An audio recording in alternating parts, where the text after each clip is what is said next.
Ask Copilot to summarize your last meeting and you will get something back. Confident, formatted, and a decent chance it is about the wrong meeting. Not because it made anything up, because in Enterprise Copilot, your question passes 6 checkpoints before a model sees it, and everyone can change the answer. The first 3 today, the other 3 in part 2. Subscribe, notifications on, and a like helps. Start with the part almost nobody knows, and it is on Microsoft's own page. What you type is not what the model receives. Copilot works out what your query means, goes to Microsoft Graph and the semantic index, and then, quote, appends additional information to your prompt. The next step in their own diagram says Copilot sends the modified prompt to the large language model. The modified prompt, not yours. So in a chat window you open yourself, your words are an instruction. In Enterprise Copilot, your words are an instruction and a search query at the same time. Here is what that search has to get through. Checkpoint 1. Copilot only sees what you can already open.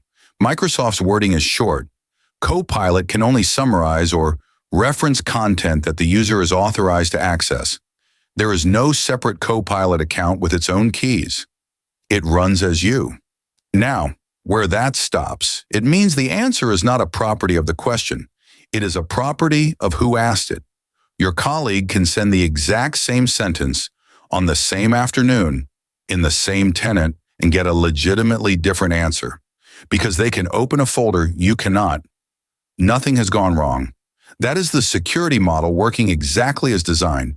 But it does mean that if you and a colleague compare notes on what Copilot said, and the answers do not match, the first question is not which one is right.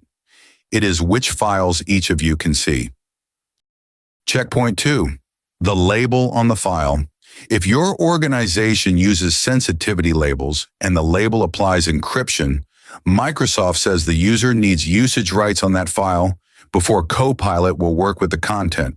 Specifically the right to extract, which is the technical name for copy content out.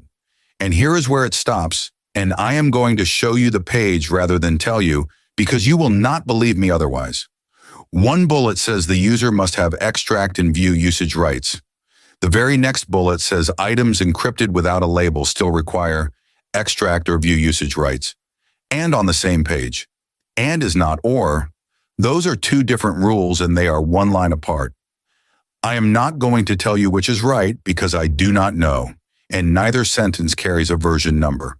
What I can tell you is that the ambiguity is sitting on the setting that decides whether your document gets used at all. There is a second edge here worth 30 seconds of your life. In Word, Excel, and PowerPoint, the policy that stops Copilot processing content is evaluated at file open. Microsoft's words. If somebody applies a label mid-session, it starts being enforced the next time the file is open.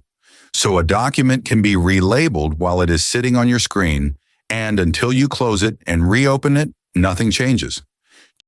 Checkpoint 3, and this is the one I would rewind for. The policy your administrator wrote. If an admin has set up a data loss prevention policy for the Copilot location and pointed it at a sensitivity label, then a document carrying that label gets handled like this. Microsoft's words. The content of the item is not processed by Copilot or used in the response summary. Good. That is the policy doing its job. Now read the rest of that same sentence. The item could be available in the citations of the response. So there is a state where a document is sitting in the source list underneath your answer, and nothing that is in it went into that answer. And now the bit I enjoyed most in the whole of this research, that wording is from the conditions table on the page. Further up, in the body of the same page, describing the same feature, Microsoft says identified items still appear in the citations. Still appear. Could be available. Same page, same feature. 2 different promises. I am not resolving that for you because I cannot. What I will say is that the disagreement sits directly on top of the thing that tells you whether your document was read. And before anybody asks, the page does not say whether the interface marks that citation in any way. Not that it does, not that it does not.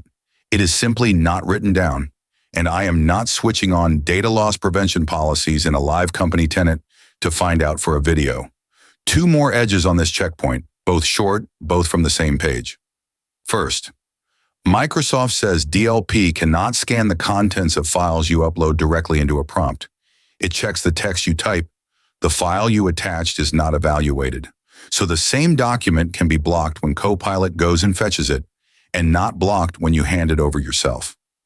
Second, updates to a DLP policy can take up to 4 hours to show up in Copilot, which turns "we fixed it in Purview" into "we fixed it in Purview." And it is still the old behavior until this afternoon. The honest summary of checkpoint 3 is one sentence. A citation is not a receipt. So those are the first three, and look at what they have in common. Your permissions, the label on the file, the policy your administrator wrote. Every one of them is about what you are allowed to reach, and not one of them is about the model being clever or stupid, which gives you a triage. When an answer is missing something you know exists, do not start by rewriting the prompt. Start by working out which of the three stopped it. Can a colleague open that file? Was it relabeled while you had it on screen? Did an administrator change a policy in the last 4 hours? One thing to say out loud, because the title has a comparison in it. There is no ChatGPT, Claude, or Gemini interface in this video. They all have enterprise controls of their own, and this was never a scoreboard. The question worth answering was what Microsoft 365 Copilot does to your question before a model ever sees it. Every quote here came off Microsoft's live pages on the 13th of August, 2026. Two of them contradict themselves, and every page is linked below, so you can read the wording rather than take mine. In part 2, the other three checkpoints, and one of them explains why a file you can open perfectly well was never findable. Subscribe and turn notifications on so it reaches you. A like helps, and if one of these three has bitten you, say which one in the comments.